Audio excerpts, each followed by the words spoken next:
Jagannath कण्ठशोभितकौस्तभ Padmanabha Vedgarbh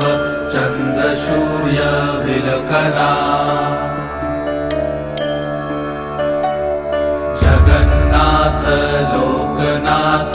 नीलाद्रीश परहरि